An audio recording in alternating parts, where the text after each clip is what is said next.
So our topic is ultrasonics.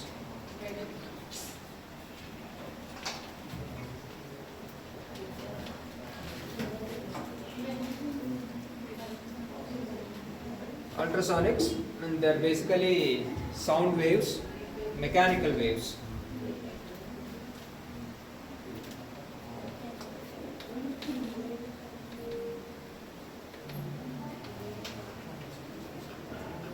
Mechanical waves are sound waves, and their frequency is greater than 20,000 kilohertz.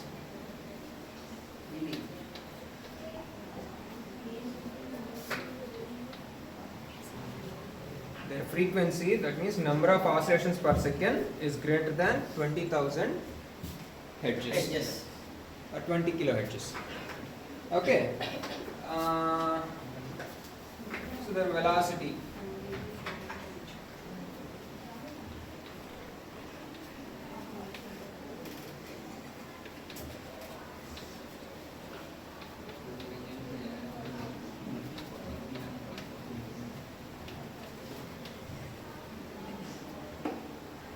They travel at the speed of sound waves.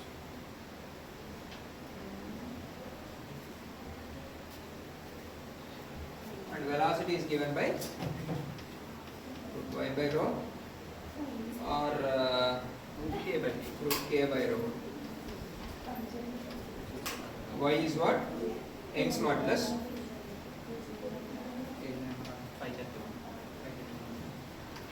K is bulk modulus. So this is for solids and this is for fluids.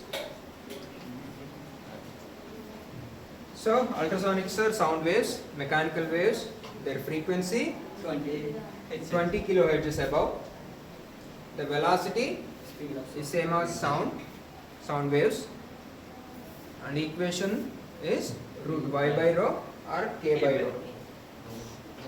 Rho is the density of the material medium. So for solids you consider Young's modulus, and for liquids and gases, both liquids and gases together are called as fluids. They are the only things that flow. Liquids and gases, they are called fluids. So in fluids, the velocity of these waves is given by root k by rho, where k is the bulk modulus, which is change in volume by original volume. What? Okay. Volumetric stress by volumetric strain. Okay. So next one. What are the other properties? So now,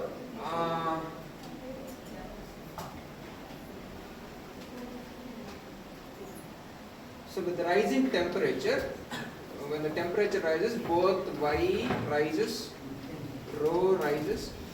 What happens to density if the temperature increases?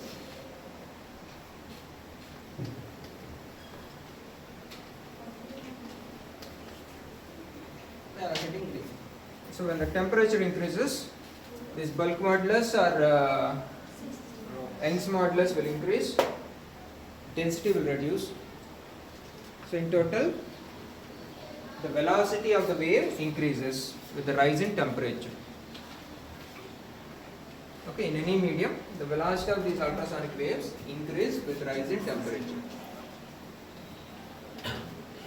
Next one.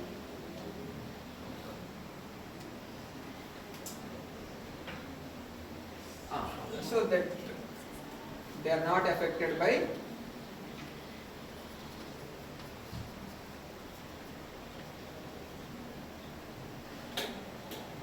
electric or magnetic fields.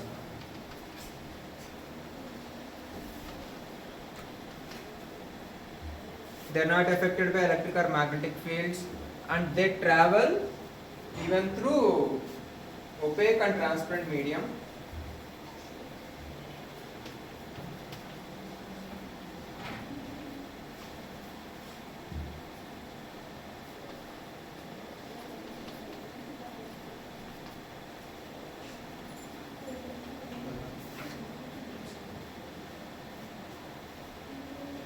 So they can be used to scan so many different varieties of materials under different conditions.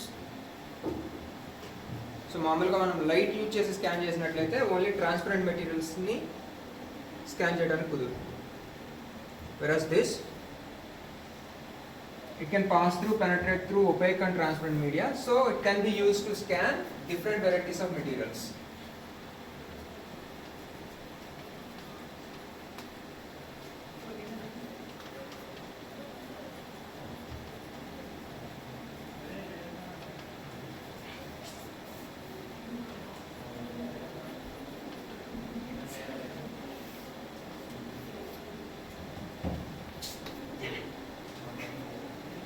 Different varieties of materials can be scanned.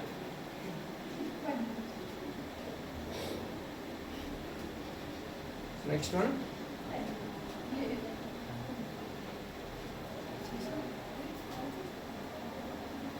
So scanning ఎట్లా చేస్తారు?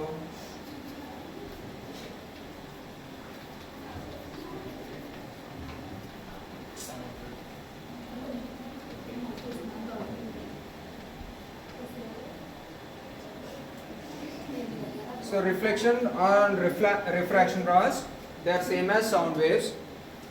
So we use this property to scan materials. When we send an ultrasonic wave and we observe the changes produced in that after reflection or after refraction. I mean, we pass it through some material and see the changes, and based on that we can study the properties of those materials.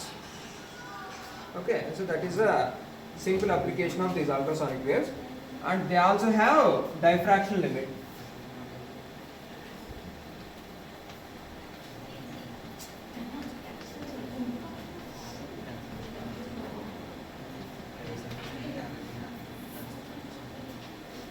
So we cannot focus them into a region less than half of its wavelength. So ఏంటింతకి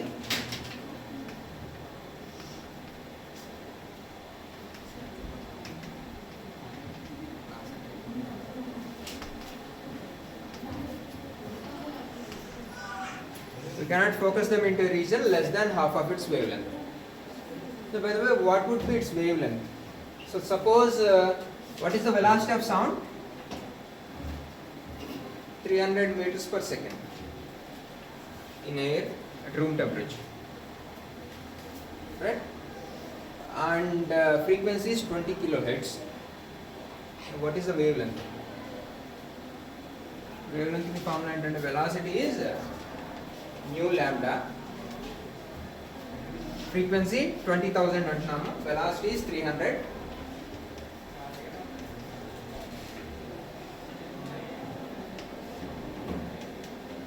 What is the wavelength? 300 by 20,000. 3 by 2 into 10 power minus 2. 0.015. 0.015.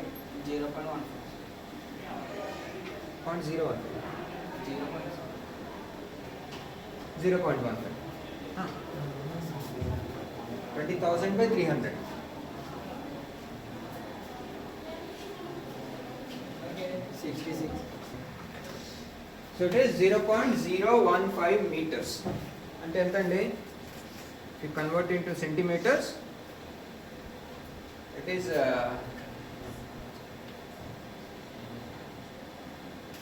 shifted by 2 points, 1.5 centimeters.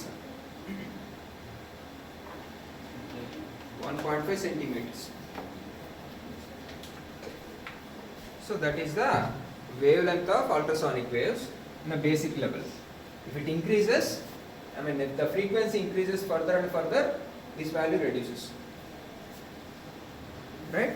So you cannot focus them into a region less than 1.5 centimeters. So when you try to scan a particular region using ultrasonic waves, so what is the limit? I mean, if you are using 20,000 Hz waves, you cannot scan below 1.5 centimeters. And if you want to scan even smaller regions, what you have to do?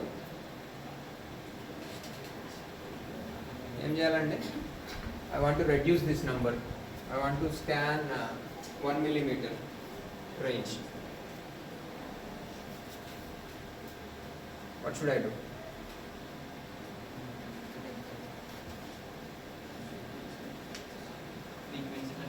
Yeah, if I increase the frequency further by one more zero, instead of 20,000, if I go for 2 lakhs, what happens? It becomes 0.1 centimeters, 1 millimeter. If I increase further, so like that, if you raise the frequency, you can increase the efficiency or reduce the scanning area. Okay. So next type of application, another property, they produce heat.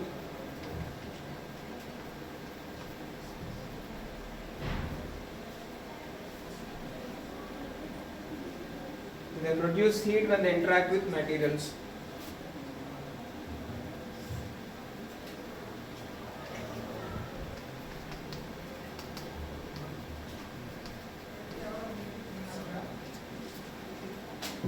So that can be used to generate heat, like ultrasonic heaters are there, water heaters are there, some kind of they can also be used for cutting materials, drilling materials. So all this because they produce heat while interacting with materials. So next one, what is the other one?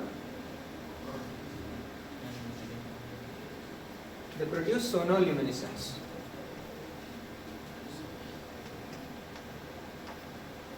So when they interact with certain materials, they produce light. Okay. So these are the set of applications.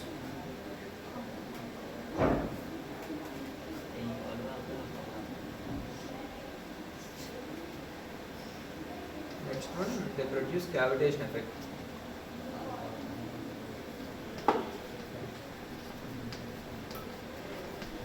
So when they pass through liquid samples, they produce bubbles. Okay. So these are the applications of ultrasonics.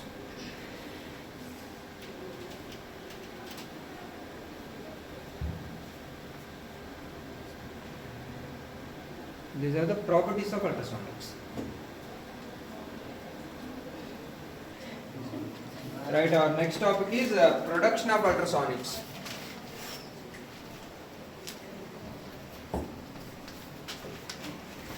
And the major methods are magnetostriction method,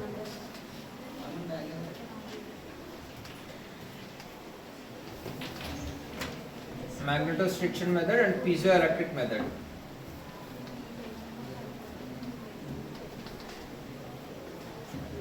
Magnetostriction and piezoelectric method.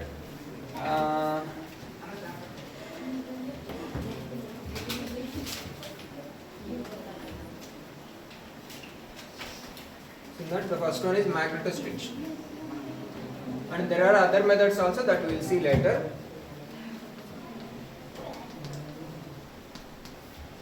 Magnetostriction method.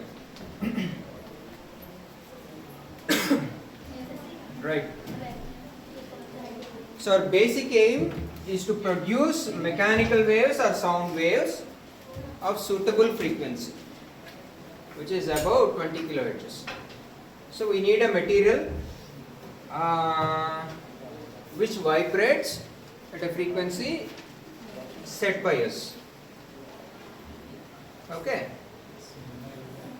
Because they are mechanical waves, we need some material to vibrate. Another one is we need a mechanism to set its frequency. Okay. So here we are using magnetostriction, magnetic field, to tune the frequency of oscillations of material. So we take a magnetic material like any iron bar or any material which can be affected by magnetic field, and we try to tune the frequency of magnetic field so that the material or the metal bar also vibrates at the same frequency or probably double the frequency. Okay. So what is the basic principle? We are taking a metal bar, a magnetic metal bar or a metal bar which can be affected by magnetic field, and we place it in oscillating magnetic field.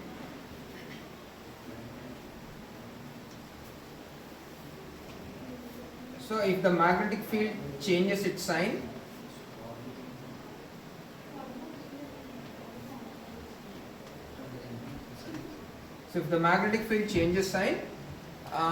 the metal bar length also changes. So when the material gets magnetized, its length increases, right?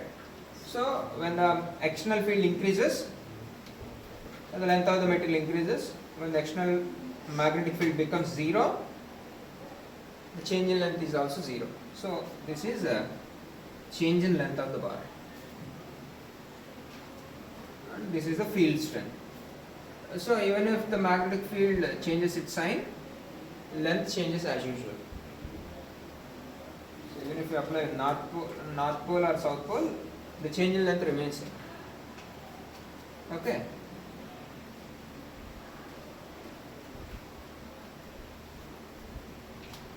So I am applying varying magnetic field here, alternating magnetic field which changes sign from north to south or south to north.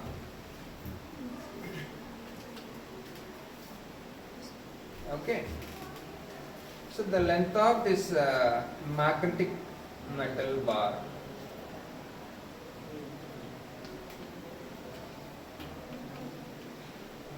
that's a magnetic metal bar. So its length also changes in accordance with the changes in magnetic field. So if I set the frequency of this magnetic field above 10 kilohertz, I'll get 20 kilohertz oscillations. Right? So for each half wave, the length of the bar changes once. So if the frequency of this magnetic field is above 10 kilohertz, these oscillations will become about 20 kilohertz. So that is the basic idea, the basic principle.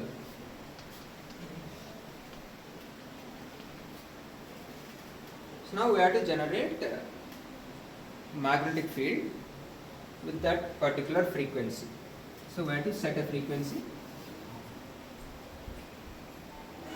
Okay, so we are using transistor to generate electric field, oscillating electric field, and from there we generate magnetic field. Okay, so this is the method and procedure.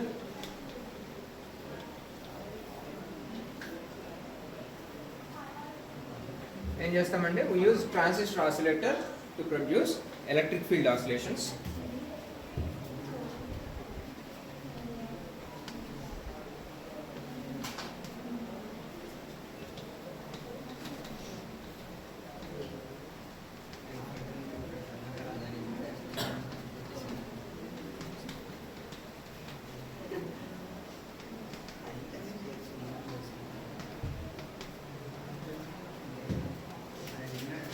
We use transistor oscillator to produce electric field oscillations, and from there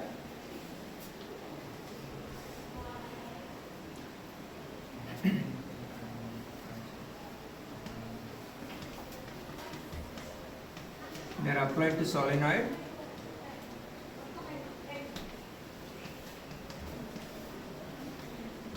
to produce oscillating magnetic field.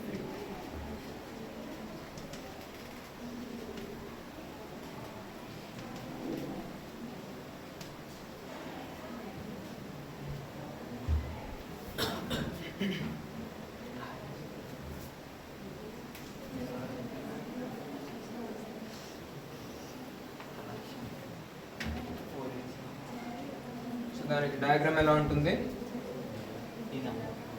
So ఒక transistor translator circuit కావాలి.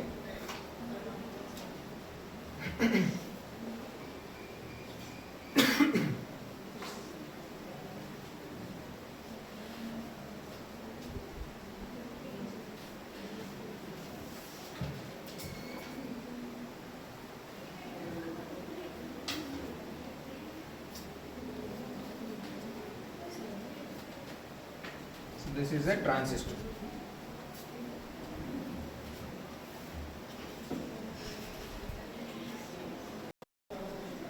Right. So we have a transistor here.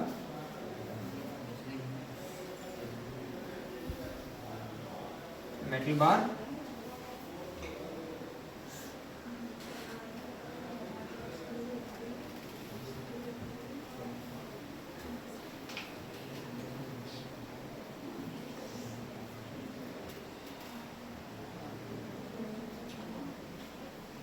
So transistor has 3 terminals, 1, 2 and 3.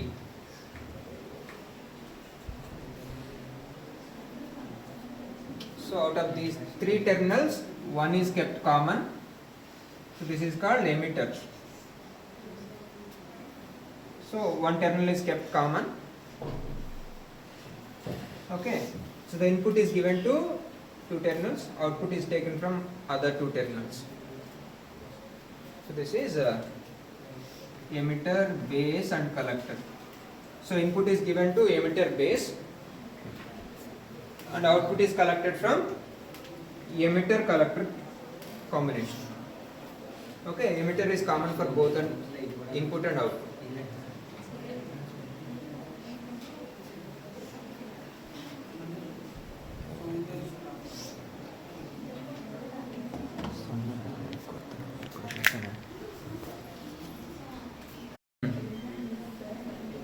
Right. So this transistor has 3 terminals, emitter, base and collector, and we are using 2 terminals for input. This emitter base combination is used for input and emitter collector combination is used for output.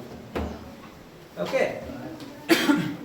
So we are taking output from here and connecting it to the other end of the metal bar.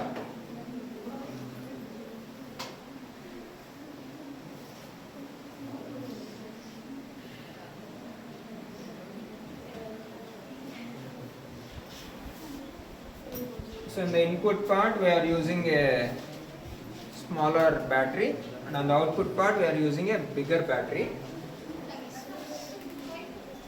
Okay.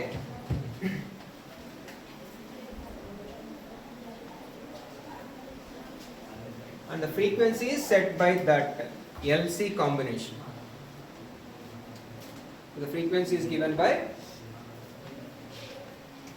the electric field oscillation frequency is given by 1 by 2 pi root LC.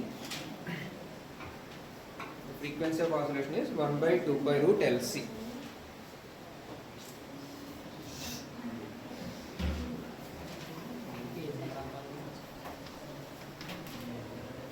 So frequency of bar could be twice the frequency of electric field.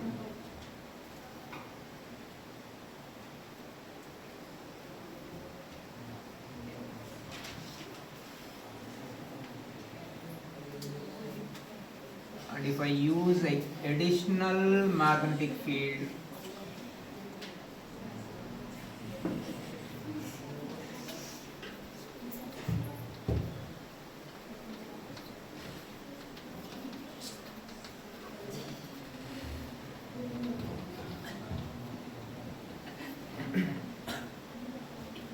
so if I use additional field, I'm magnetizing the bar already before the application of this oscillating field.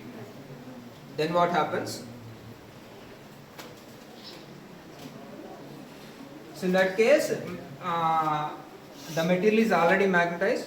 We'll have north pole and south pole fixed, and whatever oscillating field will at most increase the length. So that is the only case. So in that case, what happens? The frequency of the bar is equal to frequency of electric field. So for the whole entire wave, you get only one time change in length.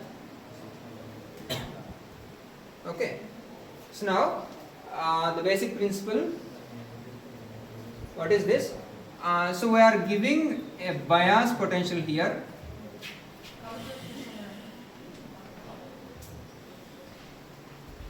So this voltage should be more than 0.7 volts. I mean, it should be more than the whatever wave. Let's say you are generating a sine wave in oscillator. Oscillator generates a sine wave, and that sine wave should enter this transistor. That is the basic idea. Whatever sine wave you are generating in the LC circuit, you are generating a sine wave in the LC circuit. The frequency is given by 1 by 2 pi root LC. So this LC circuit generates a sine wave, and we are amplifying it using a transistor. So we are whatever wave generated is sent to the input circuit of the transistor, and while sending it, we need to push it above 0.7 volts. So this gap is 0.7 volts. So we'll push the entire wave above 0.7 volts, then only it will enter the transistor, and once it enters, it will get amplified. Its amplitude increases, we get a bigger wave, and the process continues and till we get a high amplitude sine wave with a frequency 1 by 2 pi root LC. Okay, and we are giving those oscillations to the metal bar, which is magnetic material. So we are giving those electric field oscillations to a solenoid, and we are keeping the metal bar in it. Em jarugundante? The length of this metal bar will oscillate in accordance with the magnetic field, because inside the solenoid magnetic field is generated. Okay.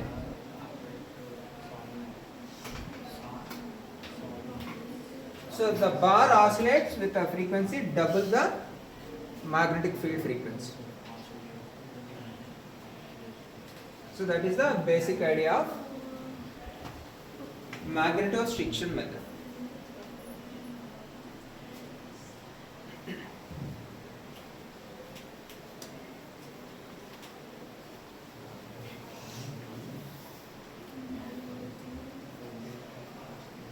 ఇక్కడ గుర్తుపెట్టుకోవాల్సింది ఒకే ఒకటి. ఇక్కడ మనం already దీన్ని magnetise చేస్తేనేమో same frequency వస్తుంది. If you don't magnetize it, this additional solenoid is not there, the oscillations of the bar is equal to twice the frequency of electric field. Okay, so that is the only starting point. So this can produce oscillations from 30 kilohertz to 3 megahertz.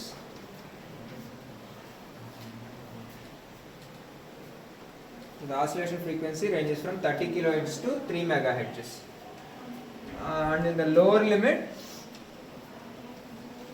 okay, so it produces a lot of noise.